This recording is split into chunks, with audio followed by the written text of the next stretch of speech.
Clemson took care of business against Syracuse to pick up their first ACC win, and now they host Wake Forest, looking to pick up their second ACC win before the open date. Clemson opened as a 21-point favorite. So let's jump into this game, start previewing it. Let's talk a little bit about Wake Forest.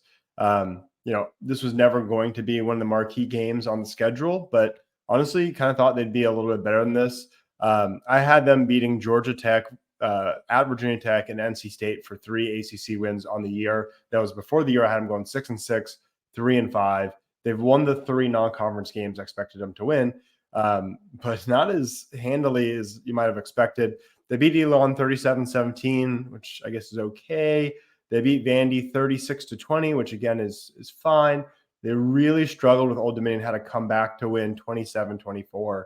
And then most notably is they lost before they had their open date last Saturday. Before that, they lost at home to Georgia Tech. So they're right now a little bit behind track to even make a bowl game. They've got 2 upcoming games, including the game against Virginia Tech after this. They could beat Virginia Tech. Pitt looks a lot more winnable than it did before the year. So they could win those 2. Then they just need one more.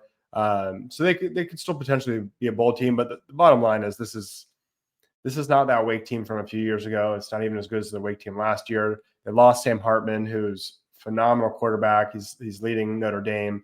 Was obviously pretty clutch in their win over Duke.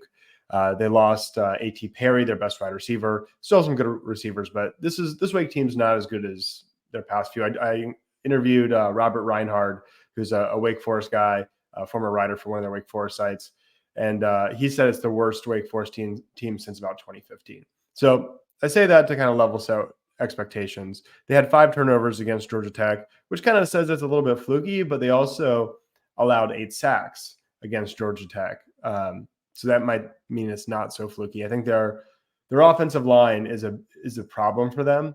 Georgia Tech only had 2 sacks in their loss to Bowling Green. They lost pretty badly to Bowling Green right after they beat Wake. So that kind of says something about those. And I don't know that I would necessarily pick Georgia Tech to beat Wake in a rematch, but they've got problems on their offensive line. So this is a game where you really want to see Clemson's defensive line kind of make their hay. Let's see what these defensive ends can do. I'd love to see TJ Parker pick up a few more sacks. He had 2 in the last game against Syracuse and leads the team with 3. Love to see XT go off. I think he's been decent this year, particularly as a pass rusher. He's never been like a great run stopper, but like to see him have a big game. And then, still just curious to see what Maskell could bring. He obviously had a huge hit. I've been kind of down on him, but kudos to him. He had his best game of the year against Syracuse last weekend. So interesting to compare quarterbacks here. Klubnik leads the country with 3 lost fumbles. So you got to kind of bake that in. But he has 1,239 passing yards with 11 touchdowns, 2 interceptions, and of course those 3 lost fumbles for a 58.8 QBR. Mitch Griffiths, who has taken over as a starting quarterback at Wake Forest, 999 yards, 9 touchdowns to 6 interceptions. Of course, they already had their open date, and he's lost 2 fumbles, and his QBR is only 30.7. So, that 9-6 is pretty bad, right? Of course, 5 of them came against Georgia Tech, or 4 or 5 of them came against Georgia Tech. They had 5 turnovers. I want to say they were all interceptions, but either way, his numbers are worse than Cade. So advantage for Clemson in the most important position, and probably on both lines of scrimmage. So I think that's where the lines of scrimmage are why Clemson wins this game almost every time. I believe it's 14 in a row now.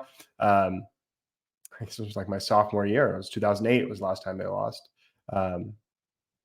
2008 on that Thursday night game in Wake Forest. They haven't lost since then. Dabo's never lost to Wake Forest.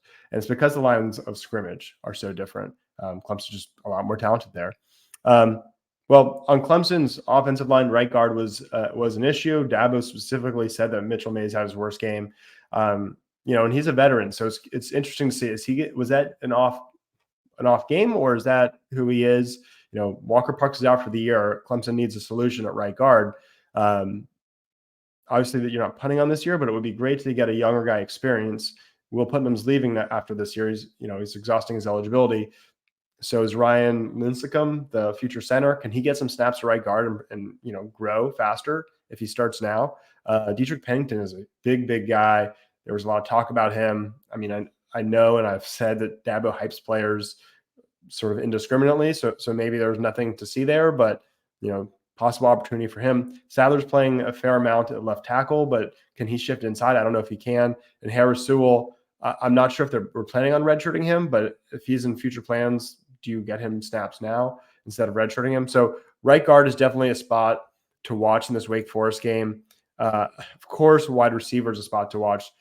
It's crazy now to think.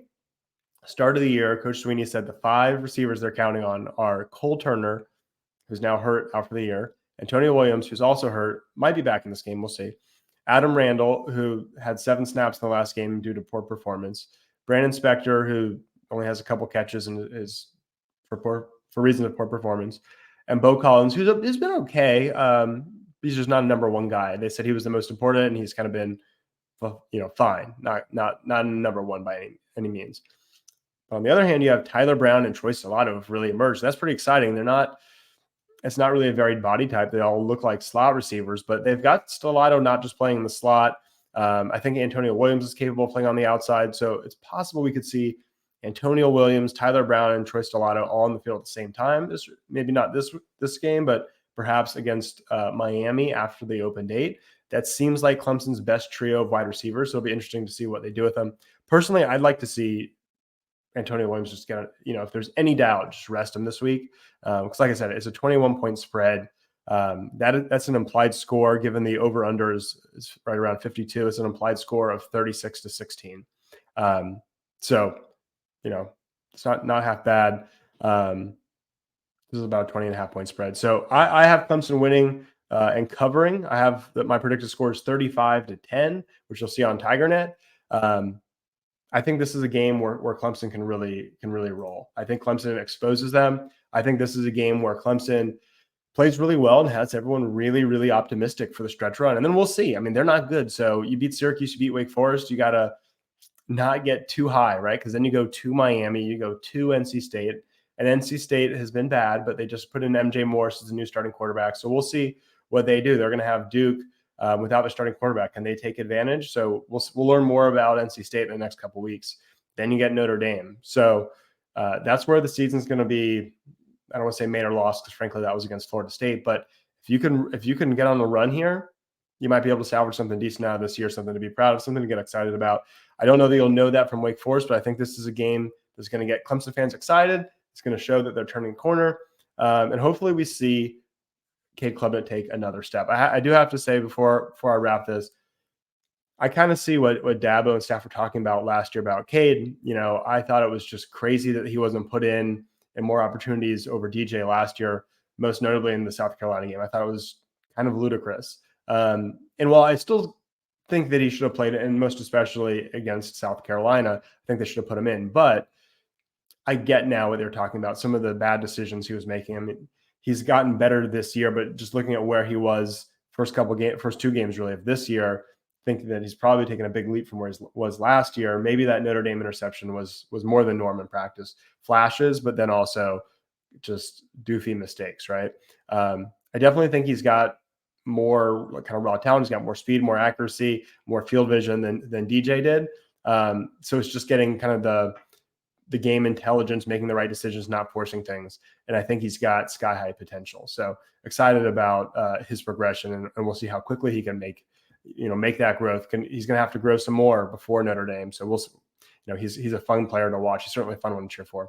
Hey, before I wrap up, want to say thank you to everyone who's subscribed to this channel already. We're well over 500, so I appreciate that. If you're not subscribed, please consider doing so. You can just click the subscribe button below.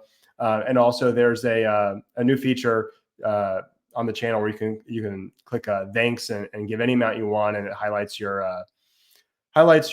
comment. And I'll also be sure to invite you into our bunches chat where you can talk football with me and a good group of other football fans. So please like this video if you haven't already. I hope you enjoyed it, and thanks for watching, and go Tigers.